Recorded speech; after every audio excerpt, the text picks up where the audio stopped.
Friends, நேற்று விஜய் நடத்தின பரப்புரையில் கரூரில் வந்து 30-40 பேர் சம்திங் அவன் ஒரு நியூஸ் போடுறாங்க. அதில் வந்து எத்தனை பேர் செத்துருக்காங்க அப்படிங்கிறது கூட கிளியராக தெரியல.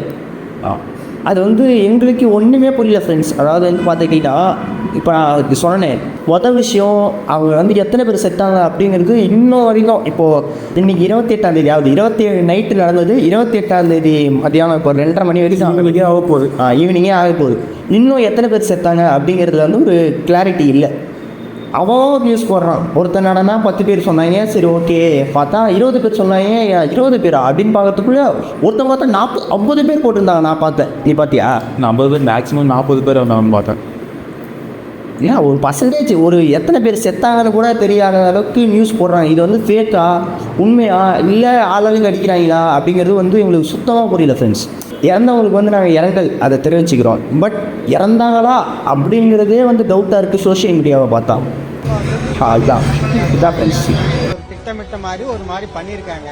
அதெல்லாம் வந்து கிடையவே கிடையாது. எந்த உயிரிழப்பும் எந்த இதுவுமே கிடையாது.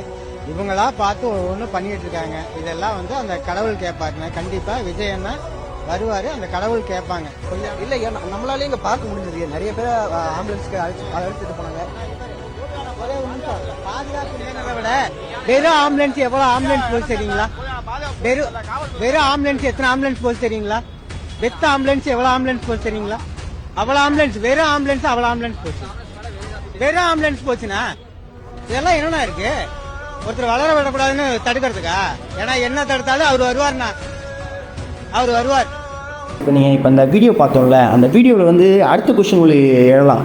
இந்த ஆம்புலன்ஸ்லாம் காலியாக போச்சு, அது வந்து அது ஏன் போகுது அப்படிங்கிறது இப்போ அடுத்த கேள்வி. இப்போ அந்த கேள்விக்குள்ளே வந்தோம்னு வச்சிங்களேன், சும்மா ஆம்புலன்ஸில் போனவங்கலாம் அடிச்சிருக்காங்க. இதுக்கு ஆம்புலன்ஸ் எடுத்துட்டு வந்த வழியில கட்சிக்காரங்க துண்டை போட்டுட்டு அடிச்சு அண்ணன் வாயை உடைச்சிட்டாங்க. இங்க என்ன பிரச்சனை நடந்துச்சு? என் கையாலெல்லாம் வலி, குளிக்கல விழுந்து 100 குழந்தைங்க எத்தனை உயிரை காப்பாத்தி இருக்கிறோம். நீ எதுக்கு ஆம்புலன்ஸ் எடுத்துட்டு வந்தியா? யாரை கேட்டு வந்து அடிச்சு வாயை உடைச்சிட்டாங்க. மொத ஒரு அக்காவுக்கு ட்ரெஸ் எல்லாம் கிழிஞ்சு போயிருச்சு. அந்த அக்காவுக்கு என் பனியை கழட்டி கொடுத்துட்டு நான் உயிர் ஹாஸ்பிட்டல் கொண்டு போகணும். அது ஒருத்தர் எவனு தரல. வண்டி சாவி பிடிச்சிட்டு இங்க பாருங்க அடிச்சு போட்டானுங்க. என்னையா இது வந்து எனக்கு இவங்க பண்ணுறது பார்த்து எனக்கு சேக்காக தான் தெரியுது. இந்த ஆம்புலன்ஸ் மாதிரி போட்டு அடிச்சது. ஆமாம், அது சேக்காக தான் தெரியுது. எப்படின்னா குறிப்பிட்டு இந்த கட்சிக்காரன் தான் பண்ணாங்க. ஆக்சுவலாக இவன் நார்மலாக சொன்னாலே நம்ம ஃபுல் ஃபோக்கஸ் யார் மேலே வரும்னா விஜய் அந்த கட்சி மேலே தான் வரும். ஏன்னா மொத்தமே விஜய் கட்சி அதுதான் அந்த மொத்தமே இருக்குது. அவன் நார்மலாக சொல் கட்சி கொடி போட்டு நினச்சாப்ல, கட்சி கொடி துண்டு அப்படின்னு நினச்சாங்க. இந்த மாதிரி குறிப்பிட்ட அதே இது பாயிண்ட் அவுட் பண்ணி சொல்கிறதுனால எனக்கு எப்படி தகுதுன்னா, ஓகே இவங்க இதுலேயும் ஏதாச்சும் ஒரு அரசியல் பண்ணுறானுங்களா இன்னொன்று பார்த்து. நெக்ஸ்ட் கார்டில் இன்னொரு பாயிண்ட் பார்த்தீங்கன்னா, விஜயும் கொஞ்சம் முன்னெச்சரிக்கையாக தரலாம். ஏன்னா அந்த கட்சிக்காரங்களும் கூட்டம் நடத்தினாங்க, அதே இடத்துல தான் கூட்டம் நடத்தினாங்க.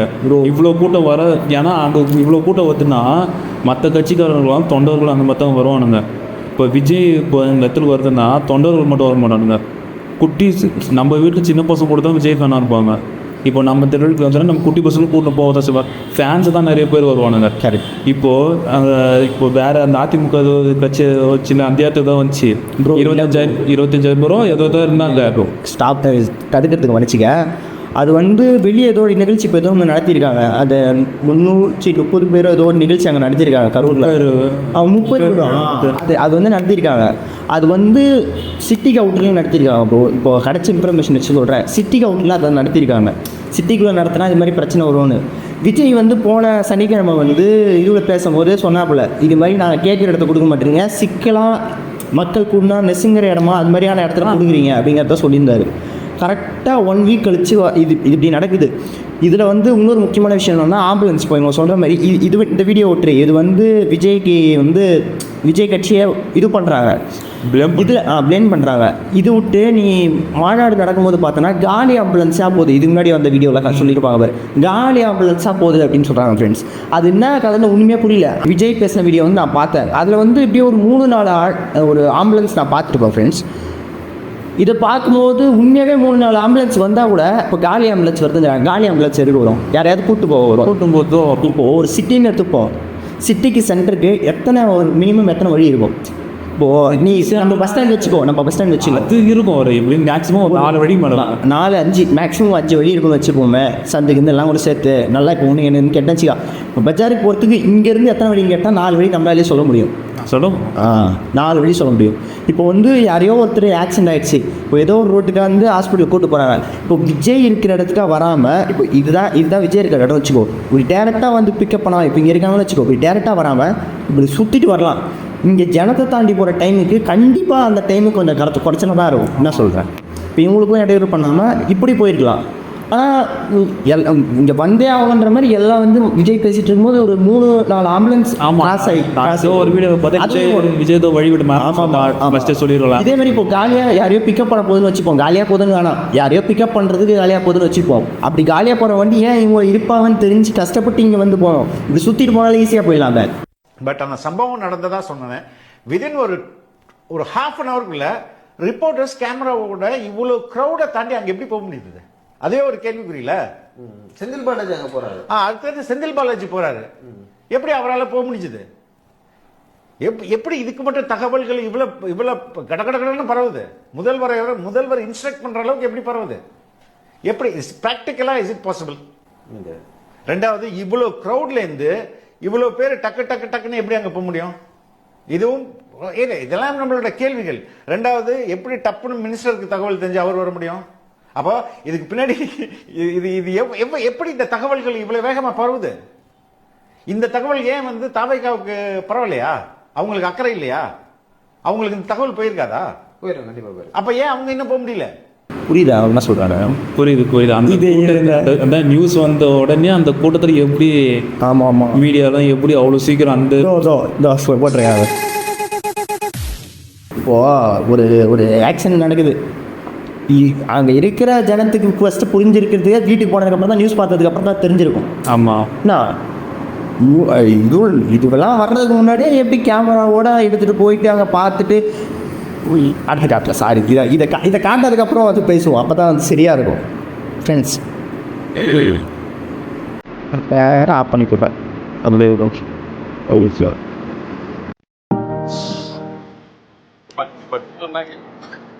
கண்டிஷன்ஸை ஃபாலோ பண்ணுங்கடா.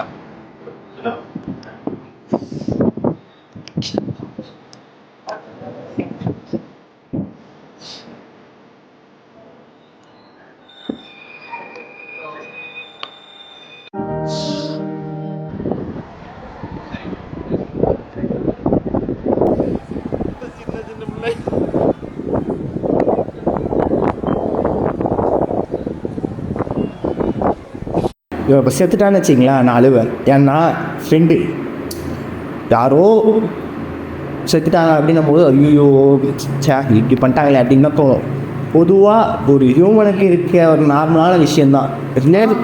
ரிலேட்டபிளாக இருந்தால் தான் வந்து நமக்கு அழுவு வரும். ஓகேவா, 30 பேர் இப்போ இதில் கூட பாருங்கள், பிஞ்சு குழந்தைகள் பலின்னு தான் சொல்லியிருக்காங்களே தவிர எத்தனை பேர்னா ஏது ஒரு டீட்டெயிலும் தெரியல. இதில் இவர் கதறி அழுகிறாரு அப்படிங்கிறதுல தான் வந்து ஒரு என்ன சொல்கிறது, ஒரு நடிப்பின் நுணுக்கம் தெரிகிறது. அது சொல்லக்கூடாது, நடிப்புன்னு சொல்லக்கூடாதுல்ல. அதுதான் ஏதோ நான் பத்தியான தோணிச்சு. சரி, அதனால தான் இந்த எதுக்கு அவன் ஃபீலிங்ஸ் எனக்கு ஹேர்ட் பண்ணிக்கிறேன். அதனால தான் இந்த மோடு ஏதாவது சொல்லலாம். ஆனால் இவங்க திருப்பி தானே வானுங்க, அவங்களுக்கு எவ்வளோ தண்டமாக வச்சுக்கோ. ஒரு குழந்தை இருந்ததுக்கு சாராயம் குடிச்சிட்டு செத்தாங்க, அப்போல்லாம் அமைதியாக இருக்காங்க. கிட்னி திருந்தாங்க, அப்போயும் வாயை திறக்கல. தெரியும் அப்போவே சொன்ன கிட்னி எடுத்தாங்க, அப்போ அழுதுருக்கலாம். சாராயம் குடிச்சிட்டு செத்தாங்க, அப்போ அழுதுருக்கலாம். சரி, இன்னும் நிறைய நிகழ்ச்சி நடந்தது. அதெல்லாம் வந்து தப்பு வந்து அரசு மேலே, அதனால் வந்து அமைதியாக இருந்த மாதிரியும், இப்போ வந்து தப்பு வந்து விஜய் மேலே திரும்பி இருக்கிறதுனால வந்து இப்படி வந்து அழுகிற மாதிரியும் கமெண்ட்ஸே என்னால் படிக்க முடியுது. உயிர் போகிற விஷயமே நடந்திருக்கு. ஒரு 2 பேருமே ஆவார். இப்போது திமுக அதான் அவங்களுக்கு இந்த அரசுக்கு வந்து இந்த மக்கள் உயிரிழந்தாங்கல்ல, அதை பற்றிலாம் கவலை இல்லை. இப்போது மேலே ப்ளேம் பண்ணி நெக்ஸ்ட்டு உனக்கு எதுவுமே வர முடியாதுனாலும் பண்ணணும். ஒன்று எதுக்குமே நான் எனக்கு ஒரு பாயிண்ட் கிடச்சிச்சு. இது முன்னாடி எனக்கு பாயிண்ட் கிடைக்காம இருந்தது. சும்மா அங்கிள் கூப்பிட்டு ஒரு பாயிண்ட்டு, அது சார் கூப்பிட்டு ஒரு பாயிண்ட், அந்த பாயிண்ட் வச்சு தான் உனக்கு கலாச்சாரம் இந்த மோசம். இந்த மாதிரி எனக்கு பாயிண்ட் கிடைக்கல. இப்போ ஒரு பாயிண்ட் கிடச்சிருச்சு. வச்சு ஜோக் வந்தார். இதை பாருங்க. ஏன்னா அடுத்தடுத்து ஒரு விஜயோட பிரச்சார கூட்டம் முடிந்து ஒரு 10 நிமிடத்துல தான் அடுத்தடுத்து அங்கே மயங்கியவர்களை அழைத்து வர ஆரம்பிச்சாங்க. பிரச்சார கூட்டம் முடிந்த பின்பு முதல்ல ஒரு 4 பேரை கூட்டு வந்தாங்க. அடுத்தடுத்து வரும்போது மருத்துவமனை நிர்வாகத்துக்கு என்ன செய்வதென்றே தெரியல. ஒரே நேரத்தில் அவங்கள இது எதிர்பார்த்து வந்து எனக்கே 2 டவுட் இருக்கு. மொதல் விஷயம் வந்து இறந்தாங்களா இல்லையா அப்படி தெரியல. இவங்க இறந்த மாதிரி வந்து ப்ரொஜெக்ட் பண்ணியிருக்காங்க நியூஸ் சேனல். இவன் ஆக்சுவலி அழுதும் மயக்கம் போட்டிருக்கலாம். அழுதும் மயக்கம் போட்டிருந்தாலுமே யாரும் இவ்வளோ பரபரப்பாக எதுவும் போயிருக்க மாட்டாங்க ஸ்ட்ரக்சரில் வச்சு. பாதுகாப்பு குறைபாடு இருந்ததா சொல்றாங்களா சார்? ஸ்மார்ட்ல வந்து